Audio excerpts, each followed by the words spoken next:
গত কয়েকদিনই সেনাবাহিনীকে নিয়ে নানা ধরনের আলোচনা বা এক ধরনের গুজবই চারদিকে ছড়িয়ে পড়ছিল। এই গুজব ইনফ্যাক্ট 5 আগস্টের পর থেকে একবার খুবই উঁচু মাত্রা পেয়েছিল। সাম্প্রতিক সময়ে এটা টু সাম এক্সটেন্ট বাড়ছে এবং কোনো না কোনো গুজব বা কোনো না কোনো রকম ঘটনা যে ঘটার প্রেক্ষাপট তৈরি হয়েছে।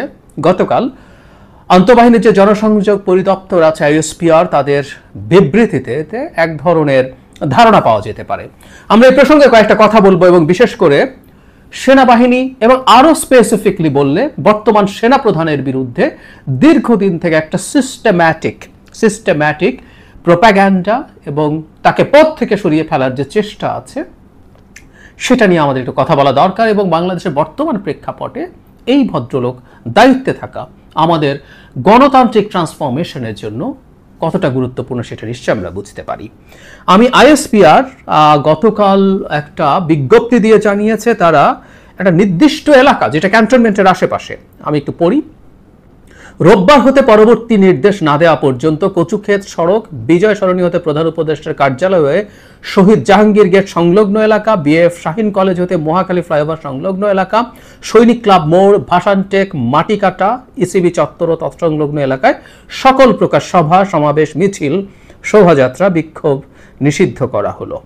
মানে আমরা বুঝতে পারছি বলা হচ্ছে সর্বসাধারণের স্বার্থে, কিন্তু আরেকটি বিজ্ঞপ্তি পাঠায় সেখানে আরেকটা তথ্য, এটা অনেক বেশি ইম্পর্টেন্ট এবং অ্যালার্মিংও। ইনফ্যাক্ট আমরা ধারণা করতে পারি এটারই রিয়াকশন হিসাবেই এটা হয়েছে।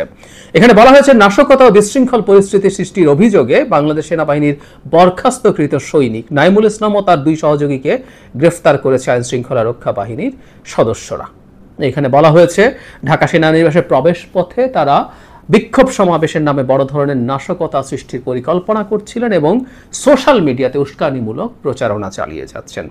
এই নাইমুলকে নিয়ে আইএসপিআর তার বরখাস্ত করা হয়েছিল 5 আগস্টের পরে। কেন বরখাস্ত হয়েছিল তার কিছু পারিবারিক ইস্যুর কথা আছে, কিন্তু এখানে খুব গুরুত্বপূর্ণ একটা জায়গা আমরা খেয়াল করে বলা হচ্ছে এই ধরনের শৃঙ্খলা বহির্ভূত কর্মকাণ্ড থেকে নিবৃত্ত করতে সেনাবাহিনীর একটি প্রতিনিধি দল শনিবার দুপুর 2:30টায় ঢাকার খিলক্ষেত বটতলা বাজার এলাকায় নাইমুলের সাথে যোগাযোগের চেষ্টা করলে নাইমুল তার কিছু সহযোগী সহ উপস্থিত একজন সেনা সদস্যের ওপর দেশীয় অস্ত্র নিয়ে অতর্কিত হামলা চালায়। তাৎক্ষণিকভাবে তারা আশপাশ থেকে যারা আসে তারা এসে নাইমুলকে আটক করেছে, এরকম তথ্য দেয়া হয়েছিল।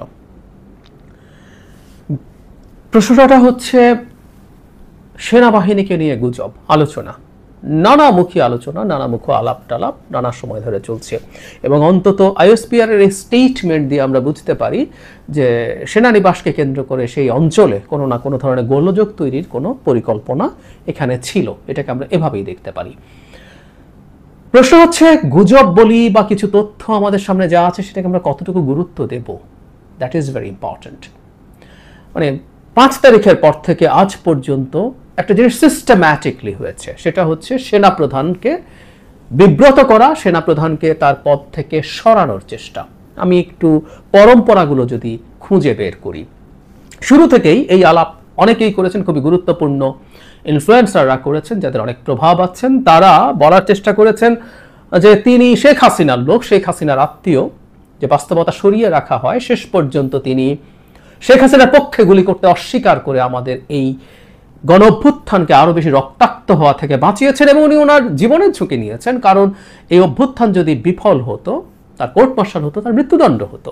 কিন্তু তাকে সেটার স্টিগমা দেয়া হয়েছে। শুধু তাই না, তাদের হাতে 600 কতজন যেন বিভিন্ন পর্যায়ের লোকজন ছিল, তাদেরকে তারা জীবনের নিরাপত্তা দিয়েছিলেন। তারা এখন কোথায় আছে সেই প্রশ্ন তোলা হয়। এই প্রসঙ্গে আমি একটু বলে রাখি, সেনাবাহিনীর জায়গা থেকে আসলে এই ব্যাপারটা খানিকটা তাদের দিক থেকে ক্লিয়ার করা দরকার আছে। কিন্তু এরপর যাবতীয় বহু কিছুর সাথেই যেখানেই যেটা ঘটছে, যেটা আমাদের অনেকের পছন্দ হচ্ছে না, তারা সেটাতেই সেনাপ্রধানকে জড়িয়ে ফেলার চেষ্টা করছেন। যেখানেই যেটা ঘটুক না কেন, যাই ও নাই, ও বিদেশে গেছে, সে বিদেশে গেছে, হামিদ পালিয়ে গেছে, সব সেনাপ্রধান জড়িত, এভাবে তাকে কেষ্টা বেটাই চোর এরকমভাবে স্টিগমাটাইজ করার চেষ্টা হয়েছে। এর মধ্যে দুটো ভয়ঙ্কর ব্যাপার ঘটেছে। আমরা ওইসব নিয়ে তখন খুবই উত্তাল সময় গেছে কথা বলেছি। জনাব হাসনাত আব্দুল্লাহ সেনাপ্রধানের সাথে দেখা করে এসে এমন কিছু কথা বলেছেন যেগুলো অবিশ্বাস্য ছিল। তাদের এই বক্তব্য নিয়ে তীব্র আলোচনা এবং সেটাকে ভিত্তি করে সেনাপ্রধানকে ভিলেইন বানানোর চেষ্টা করা হয়েছে, যেখানে রিফাইন্ড আওয়ামী লীগ ছাড়া নির্বাচন হতে পারবে না বলে নাকি তিনি বলেছেন। এর চাইতেও গর্হিত কাজ করেছেন আসিফ মাহমুদ সজীব ভুঁইয়া।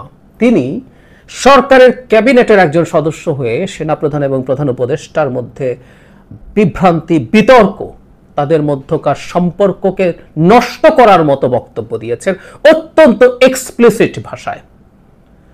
আসিফ মাহমুদ সজীব ভুঁইয়া আসলে ক্ষমতায় থাকা, দায়িত্বে থাকার যোগ্যতা হারিয়েছিলেন সেদিনই, কিন্তু সরকার তাকে রেখে দিয়েছে। অনেক খেলা আছে, এজন্য আমরা বলছি খেলাগুলো থাকতেই পারে। আমরা সেনাপ্রধানকে গণঅভ্যুত্থানের ভূমিকা তো বটেই, পরবর্তী সময়ের জন্য আমি এভাবে বলতে চাই যে তিনি অন্তত প্রথম থেকে এখন পর্যন্ত যতটুকু ভিজিবল, উনি এটা ট্রু, উনি অন্তর্ভুক্তিমূলক নির্বাচনের কথা বলেছেন যাতে আওয়ামী লীগকে ইন্ডিকেট করে, এটা আছে, এটা অস্বীকার করার ব্যাপার নেই। তিনি তার ব্যক্তিগত পছন্দ এটা হয়ে থাকতে পারে, কিন্তু তিনি নির্বাচনের কথা বলছেন। এবং আমাদের নিশ্চয়ই মনে আছে বাংলাদেশে সরকারের দিক থেকে, মানে সরকারের দায়িত্বে থাকা কোনো ব্যক্তির মধ্যে সর্বপ্রথম নির্বাচন সম্পর্কে একটা টাইম ফ্রেম তিনিই বলেছিলেন রয়টার্সের সাথে। সরকার পতনের, হাসিনার পতনের এবং পালিয়ে যাওয়ার 1-1.5 মাসের মধ্যে, সেখানে তিনি বলছেন 18 মাসের মধ্যে নির্বাচন হওয়ার জন্য তারা সরকারকে সাহায্য করছেন। এরপর তিনি একটা বক্তৃতা করেন, যে বক্তৃতাটা নিয়ে অনেক সমালোচনা হয়েছে। তিনি যে ঢঙে কথা বলেছেন এটা অনেকের কাছে ভালো লাগেনি, সেটা আলোচনার জায়গা আজকে না, কিন্তু সেখানেও তিনি আসলে নির্বাচনের কথা বলেছেন, যেটা এই বছরের মধ্যে হয়ে যাবে এই রকম। তার সেই 18 মাসের যে ব্যাপার সেটার মধ্যে তিনি স্টিক করেছেন, পরবর্তীতেও আরও করেছেন। সুতরাং এটা আমাদের জন্য সৌভাগ্য, আমাদের একজন উচ্চাভিলাষী সেনাপ্রধান নেই যিনি ক্ষমতা দখল করতে চান। সত্যিকার অর্থে শেখ হাসিনার যখন পতন এবং পালিয়ে যাওয়ার মতো পরিস্থিতি হয়, তার আগেই এই মুহূর্তে দরকার সেনাবাহিনী সরকার স্লোগান হয়েছিল। আমি বোধ করি সে সময় সেনাবাহিনী যদি ক্ষমতা নিয়ে নিত, এদেশের জনগণ সেটায় খুব একটা নাখোশ হতো না। আমরা এটার পক্ষে ছিলাম না, কিন্তু সাধারণ মানুষজন সেটাকেও একসেপ্ট করতো, শেখ হাসিনাকে খেদিয়ে যদি সেনাবাহিনী ক্ষমতা নিত। কিন্তু তিনি সেটা নেননি, এবং আবারও বলছি এটা আমাদের জন্য সৌভাগ্য যে তিনি নির্বাচন চান। কোনো ভোলেটাইল পরিস্থিতিতে কোনো রকম কোনো ঘোলা পানিতে মাছ শিকারের তার কোনো ইচ্ছে নেই। কিন্তু এটা সবচেয়ে জরুরি কথা, তাকে সরিয়ে ফেলার একটা সিস্টেম্যাটিক প্ল্যান আছে, চলছে, এবং যে গোষ্ঠীটা এটা করার চেষ্টা করছে সেই গোষ্ঠীর পক্ষ থেকে প্রকাশ্যে এই সরকারকে 5 বছর ক্ষমতায় রাখার আওয়াজ তোলা হয়েছে। সুতরাং তার চলে যাওয়ার সাথে এই সরকারের 5 বছরের থাকার সম্ভাবনা আছে, কারণ খুব অল্প সময়ের মধ্যে নির্বাচন হবে। এটা সরকারের হিসাব মতে ডক্টর ইউনূস যা বলেছেন সেটা সর্বোচ্চ সীমা আর 1 বছর, জুন যদি চিন্তা করি। আর আবহাওয়া বা সবকিছু বিবেচনা করলে এটা মিড অফ ফেব্রুয়ারির আগেই আসলে নির্বাচন হয়ে যাওয়ার কথা। সেই ক্ষেত্রে 6-7-8 মাস, নট মোর দেন দ্যাট। যিনি নির্বাচনটা চাইছেন এই সময়ের মধ্যে হতে হবে, সেই সময়ের মধ্যে যদি নির্বাচনটা না হওয়াতে হয়, একটা গুরুত্বপূর্ণ সেফগার্ড নির্বাচনের পক্ষে মিলিটারি চিফ না থাকলে তো ভালোই হয়। সুতরাং যে গোষ্ঠীটা তাকে সরাতে চায় সেই গোষ্ঠীটা ডক্টর ইউনূসকে 5 বছর রাখার কথা প্রকাশ্যে ঘোষণা করেছেন, একটা ফর্মুলা দিচ্ছেন। এবং এই কথাটাও বলে রাখা জরুরি, সাম্প্রতিক সময় একটা গুরুত্বপূর্ণ পদায়ন, রোহিঙ্গা বিষয়ক হাই রিপ্রেজেন্টেটিভকে ন্যাশনাল সিকিউরিটি অ্যাডভাইজার করা হয়েছে। শুধু না, তাকে ডিফেন্স মিনিস্ট্রি সামলানোরও দায়িত্ব দেওয়া হয়েছে। তিনি সাহায্য করবেন প্রতিরক্ষা মন্ত্রী, তার মানে আমাদের প্রধান উপদেষ্টাকে। অথচ একটা জিনিসকে আমরা খেয়াল করছি, জনাব খলিল এই দায়িত্ব পাওয়ার আগেই একজন নিরাপত্তা বিষয়ক বিশেষ সহকারী মন্ত্রীর পদমর্যাদায় ছিলেনই। তো ডক্টর ইউনূসকে কি তিনি যদি সাহায্য প্রয়োজন হয় তিনি সে সাহায্য করতে পারছিলেন না? সেখানে আবার এনাকে কেন আনা হলো? যে গোষ্ঠীটা সরকারকে 5 বছর রাখতে চায়, যে গোষ্ঠীটা জনাব ওয়াকারকে ক্ষমতা থেকে সরাতে চায়, আমাদের নিরাপত্তা উপদেষ্টার সাথে তাদের সুসম্পর্কের নানা প্রমাণ পাবলিকলি আছে। আমি জানি না, আমি সত্যিই জানি না, আমি জাস্ট কতগুলো তথ্য মতো দিলাম, এগুলো কোনো কিছু সিগনিফাই করে কিনা আমি নিশ্চিত নই। কিন্তু আমরা এই জিনিসগুলো একটু হিসাব করব, একটু প্ল্যানের মধ্যে রাখব। আমরা একটা কথা মনে রাখব, বাংলাদেশের সামনে যে সময়টা আসছে, আমরা অত্যন্ত ভোলেটাইল একটা সময়ের দিকে আগাচ্ছি। সরকার নানা দিকে নানাভাবে নানা পদক্ষেপ নেওয়ার চেষ্টা করছেন, যেগুলো এই সরকারের নেয়ার কথা না, প্রেস সচিব যতই বলুন না কেন, প্রেস সচিবের সেই বক্তব্য নিয়ে কথা বলবো পরে, রীতিমতো মিয়ানমারের সাথে যুদ্ধ বাঁধিয়ে দেওয়ার পরিকল্পনা হচ্ছে একই ব্যক্তির নেতৃত্বে। আমরা বলবো সবকিছু যদি চিন্তা করি, এখন সেনানিবাসকে কেন্দ্র করে এক ধরনের অস্থিরতা, এক ধরনের গোলযোগ তৈরির চেষ্টা অন্তত আইএসপিআর এর মন্তব্যের পর এসছে। সুতরাং যে গুজবটা শোনা যাচ্ছিল সেই গুজবটা আসলে ঠিক অতটা গুজবও নাও হতে পারে, নাও হতে পারে। সুতরাং এই ব্যাপারগুলোতে আমাদের জনগণের ভিজিল্যান্ট থাকা দরকার আছে। রাজনৈতিক দলগুলো যারা বাংলাদেশে গণতান্ত্রিক ট্রান্সফরমেশন চান, এটা তো ঠিক সবাই চায় না। কোনো কোনো দল আছে এই সরকার যতদিন ক্ষমতায় থাকবে তারা ডিফ্যাক্টো পাওয়ারে আছে, বহু জায়গায় পদায়ন তারা করতে পারেন, তাদের লোকজনকে বসাতে পারেন সচিবালয়, ভার্সিটির ভিসি থেকে শুরু করে স্বাস্থ্য ক্যাডারে বিভিন্ন জায়গায়। নির্বাচন হলে তাদের খুবই খারাপ অবস্থা হবে। আমি একেবারে নতুন দলটার কথা বলছি না, আরও দল আছে। ফলে সেই নির্বাচনের পর তাদের আর এই দাপট থাকবে না। সুতরাং নির্বাচন পেছানোর সাথেও মুখে যাই বলুক না কেন অনেকের ভেস্টেড ইন্টারেস্ট আছে। সুতরাং যারা ট্রুলি নির্বাচন চান, গণতান্ত্রিক ট্রান্সফরমেশন চান, তাদের সবাইকে আসলে এই মুহূর্তে বাংলাদেশের সেনাবাহিনীর মধ্যে যা হচ্ছে, সেনাবাহিনী বিশেষ করে সেনাবাহিনী প্রধান, আমি তাকে নিয়ে আবারও কথা বলেছি, এটা আমি ব্যক্তিগতভাবে মনে করি এটা আমাদের সৌভাগ্য, তার মতো একজন ব্যক্তি এই মুহূর্তে আমাদের সেনা প্রধানের দায়িত্বে আছেন এবং তার থাকাটা আমাদের জন্য জরুরি এবং তাকে সরিয়ে ফেলাটা আমাদের জন্য ডিজাস্টার হবে। আমি জানি না যা গুজব বা যা আমরা দেখছি এটা কতটুকু সঠিক, কিন্তু এটা স্টেক এতটা হাই, আমাদের অতিরিক্ত সতর্ক থাকতে হবে। বর্তমান অন্তর্বর্তীকালীন সরকারের অনেকেই বিদেশি নাগরিক, উপদেষ্টাদের অনেকেই।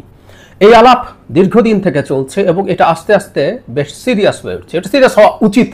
বাংলাদেশের একটা সরকারের মধ্যে যদি অনেক বিদেশি নাগরিক এক্সক্লুসিভলি অথবা দ্বৈত নাগরিকত্ব থাকে, সেটা আমাদের রাষ্ট্রীয় নিরাপত্তার জন্য খুবই বড় ঝুঁকি এবং প্রশ্ন তৈরি করবে।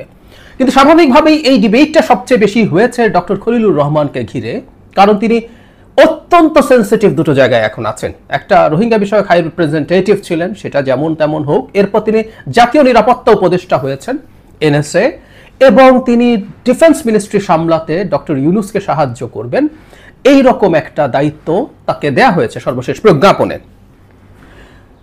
গতকাল আমি ভুল না করে থাকলে জনাব সালাউদ্দিন আহমেদ বিএনপি নেতা তার এই নাগরিকত্বের দিকটাকে ইন্ডিকেট করেছেন এবং ডক্টর খলিল এটার জবাব দিয়েছেন দেখলাম আজ, এবং এই জবাবটাই আমি আসলে সন্তুষ্ট নই। সে প্রসঙ্গে কয়েকটা কথা একটু বলতে চাই।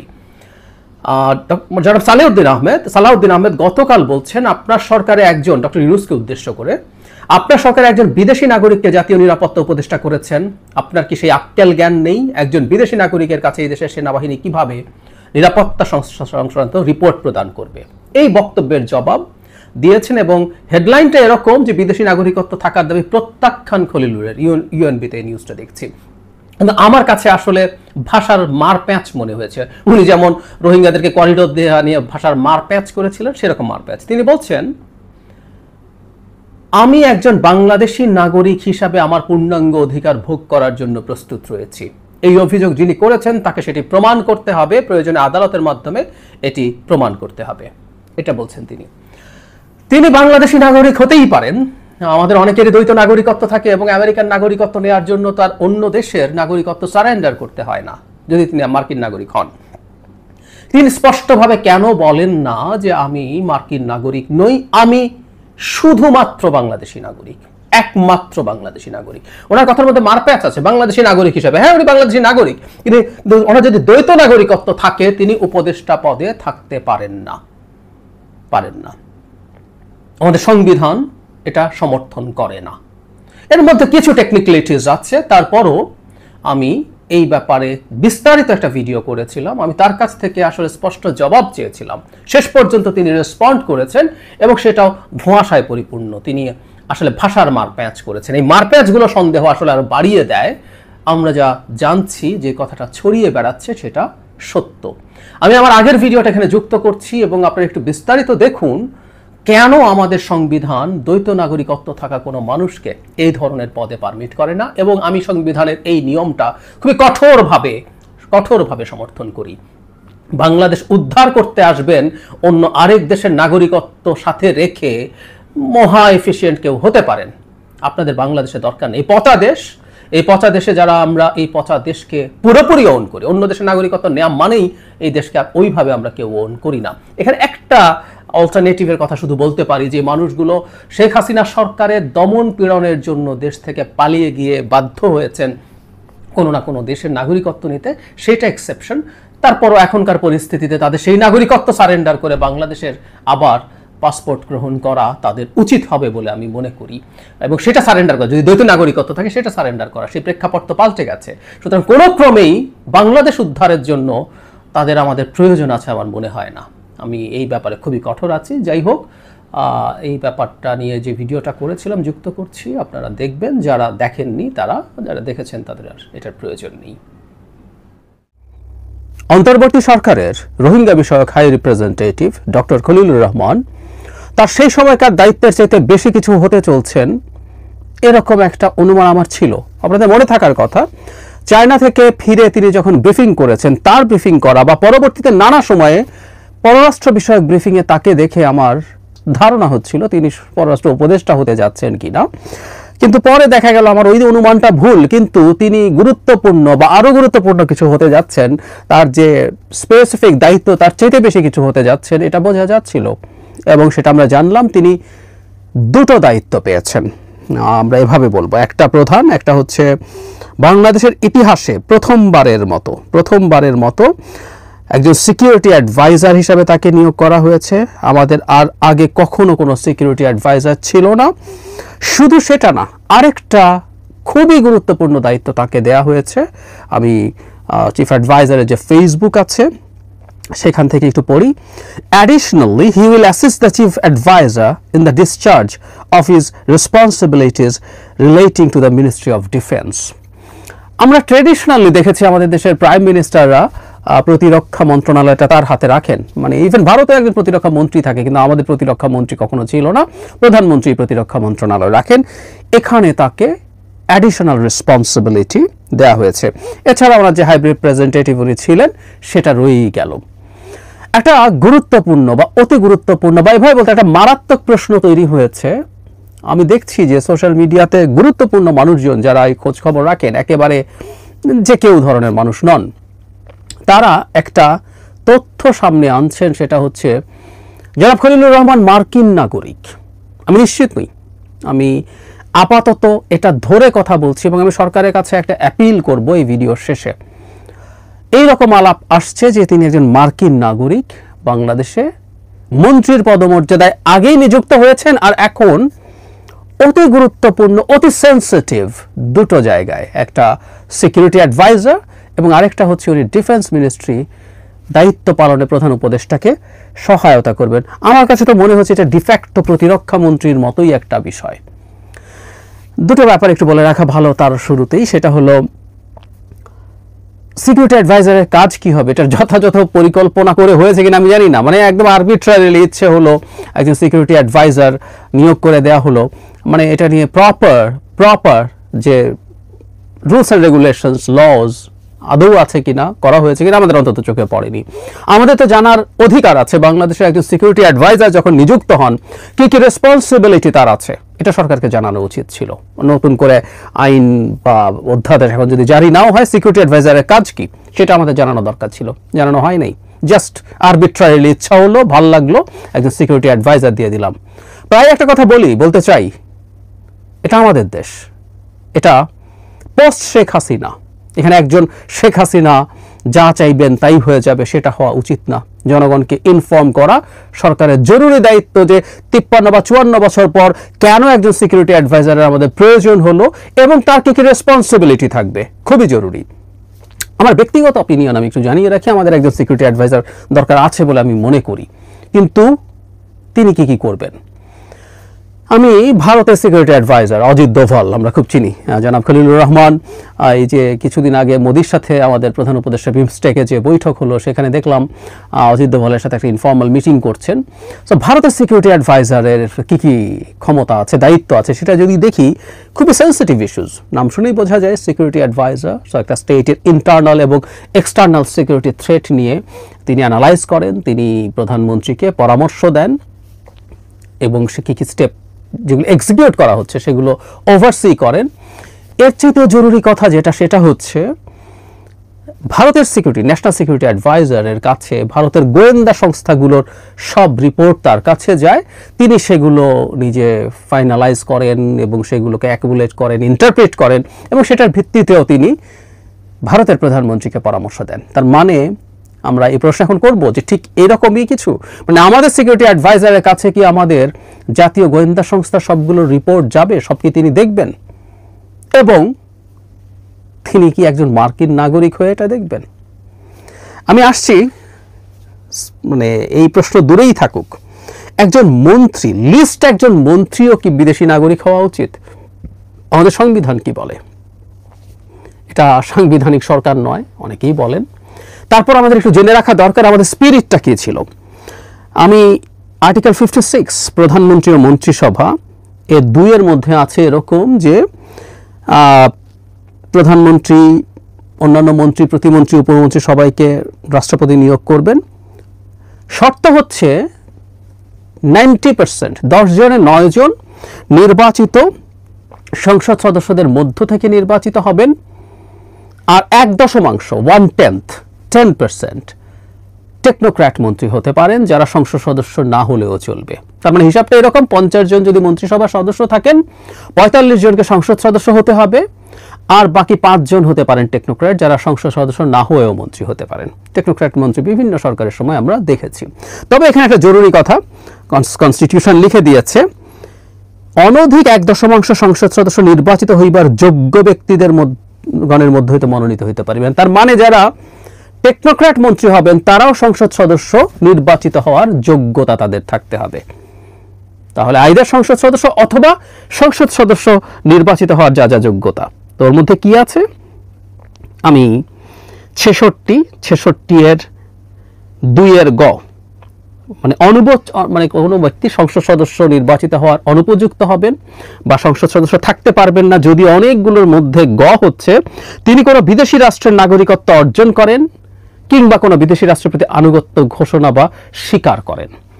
এই আর্টিকেলেরই পরের দিকে আছে তিনি যদি সেই নাগরিকত্ব মানে বাতিল করে দেন, দিয়ে শুধু তার বাংলাদেশের নাগরিকত্ব রাখেন, অথবা তিনি তার যদি একমাত্র বিদেশি নাগরিকত্ব থাকে সেটা ছেড়ে দিয়ে যদি নতুন করে বাংলাদেশের নাগরিকত্ব একমাত্র নেন, তাহলে তিনি সংসদ সদস্য হতে পারবেন। তার মানে একটু খেয়াল করি, দ্বৈত নাগরিকত্ব যদি হয় বাংলাদেশের সংবিধান অনুযায়ী তিনি সংসদ সদস্য হতে পারেন না, আর সংসদ সদস্য হতে না পারলে তিনি সংসদ সদস্যদের মধ্য থেকে মন্ত্রী অথবা টেকনোক্র্যাট মন্ত্রী কোনোটাই হতে পারেন না। কারণ টেকনোক্র্যাট মন্ত্রীকেও খুব ক্লিয়ারলি বলা আছে সংসদ সদস্য হওয়ার যোগ্যতা অযোগ্যতা যা যা আছে এগুলো সব ফুলফিল করবে, তার ক্ষেত্রে প্রযোজ্য হবে। তার মানে আমাদের সংবিধান বলছে এক্সক্লুসিভলি আমেরিকান নাগরিক তো বটেই, দ্বৈত নাগরিক হওয়া মানে আমেরিকা এবং বাংলাদেশ, আমেরিকা এবং মানে কানাডা এবং বাংলাদেশ, এরকম দ্বৈত নাগরিকত্ব হওয়ার কোনো মানুষ বাংলাদেশে কোনোভাবেই মন্ত্রী হতে পারেন না।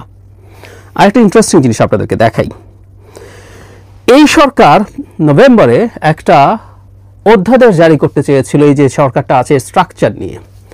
এই স্ট্রাকচার নিয়ে এটা জরুরি ছিল, আসলে জরুরি ছিল কারণ আমাদের যে প্রধান উপদেষ্টা আছে, আমাদের সংবিধানে তো প্রধানমন্ত্রী আছে, বহু ক্ষেত্রেই প্রধানমন্ত্রী আছে, প্রধান উপদেষ্টাই যে প্রধানমন্ত্রী, আমাদের উপদেষ্টারাই যে মন্ত্রী, এই জিনিসগুলো নিয়ে বলার কথা ছিল, বলা হয়েছিল, কিন্তু আমি খোঁজ নিয়ে জানলাম এটা মন্ত্রিসভা চূড়ান্ত হয়েছে কিন্তু এটা শেষ পর্যন্ত গেজেট হয়নি। মানে প্রধান, আমরা জানি যে এই অধ্যাদেশ হওয়ার সময় রাষ্ট্রপতির সিগনেচার লাগে, হয়ে গেজেট হতে হয়, সেটা হয়নি। তার মানে এটা এখনও শেষ পর্যন্ত পাস হয়নি। কিন্তু এটার একটা অংশ আমি আপনাদেরকে দেখাই, একটা সাবহেডিং আমি বিবিসি বাংলা থেকে পড়ছি, উপদেষ্টা হতে পারবেন না যারা 25 বছর পূর্ণ না হলে, এবং এখানেও বলা হচ্ছে কোনো বিদেশি রাষ্ট্রের নাগরিকত্ব অর্জন কিংবা কোনো বিদেশি রাষ্ট্রের প্রতি আনুগত্য ঘোষণা বা স্বীকার করলেও তিনি শপথ নিতে পারবেন না। তার মানে সরকার, এই অন্তর্বর্তীকালীন সরকার, তার সরকারের নেচার সম্পর্কে যে অধ্যাদেশ চূড়ান্ত করেছিল মন্ত্রিসভায়, সেখানেও বলা হয়েছে দ্বৈত নাগরিকত্ব থাকা মানে কোনো বিদেশি রাষ্ট্রের নাগরিকত্ব নিলেই তিনি